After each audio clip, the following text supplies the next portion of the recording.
ఇప్పుడు ఏం మాట్లాడాలనేది నాకు కష్టమైతా ఉంది. నా అన్నదమ్ములు అన్న అక్క చెల్లెలు ఇక్కడ వచ్చిన అందరూ యా విధంగా మాట్లాడారంటే ఏ ఉద్దేశాన్ని బాబాసాహెబ్ అంబేద్కర్ కళ కన్నారో ఆ కళని ఇప్పుడు నేను చూసినాను.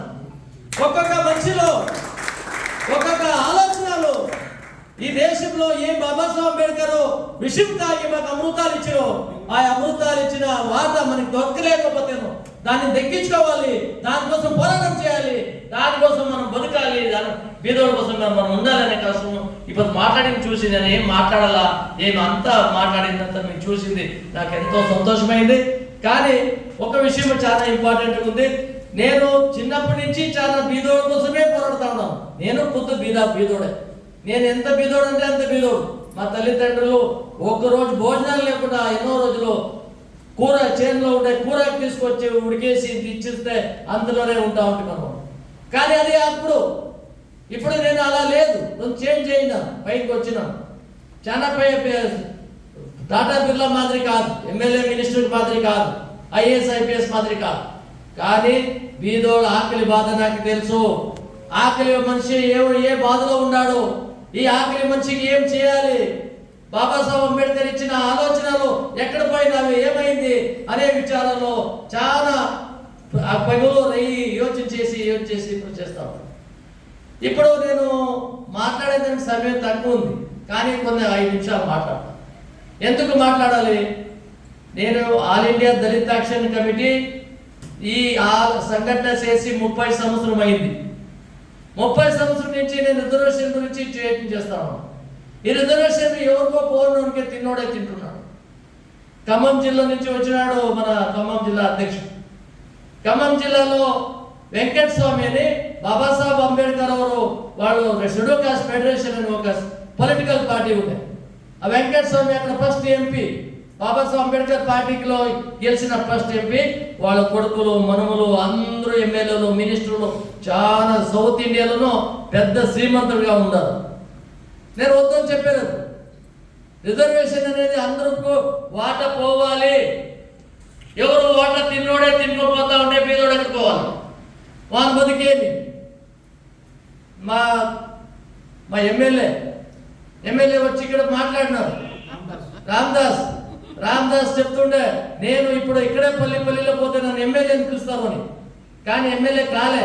కానీ ఎమ్మెల్యే నిలిచి పోటీ చేసి నేను ఎమ్మెల్యే కావాలనే యోచన చేసినాడు. కానీ ఆ యోచనలకు అవకాశాలు ఇచ్చేది ఎట్లా? ఎప్పుడు ఎవరు రిజర్వేషన్ వాడుకున్నాడో వాడు మళ్ళీ వాళ్ళకి ఇడిచిపెట్టాలి. అది ఇడిచిపెట్టకపోతే వాళ్ళే తినుకోపోతాడు. వెంకటస్వామి ఒకడే కాదు, ఎందరో మహానుభావులు రిజర్వేషన్ తిన్న వాళ్ళే తినుకోపోతున్నారు. ఈ అవకాశాలు పోవాలంటే ఈ రిజర్వేషన్ గురించి మనము చాలా యోచన చేసినాను, చాలా నొప్పైంది, చాలా బాధపడినాను. ఫస్ట్ నేను యోచన చేసినప్పుడు వాళ్ళ పేద దళితుల ఈ అనాథ పరిస్థితి ఏముంది, ఈ పరిస్థితులకి మనం ఏం చేయాలి? రిజర్వేషన్ బాబాసాహెబ్ అంబేద్కర్ రాసినప్పుడు ఒక జాతికైనా రాయలే. ఆయన సంవిధానంలోనే రాసినాడు, రాజ్యాంగంలో రాసినాడు. ఏం రాసినాడు తెలిసిన? సమానత, సోదరత్వము, స్వాతంత్రం అన్న 3 వేద కోశాలను రాసినారు.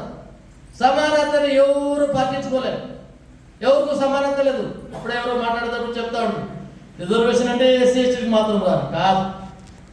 దేశంలో ఉన్న బాపుల నుంచి బట్టి దేశంలో అన్ని కుల ధర్మాలని అందరూ బీదోళ్ళకి రిజర్వేషన్ పోవాలని, వాళ్ళు ఈక్వల్గా రావాలనేదే వాళ్ళ ఉద్దేశం ఉండే బాబాసాహెబ్ అంబేద్కర్. ఆ ఉద్దేశం ఎక్కడో కరెక్ట్గా రాలే.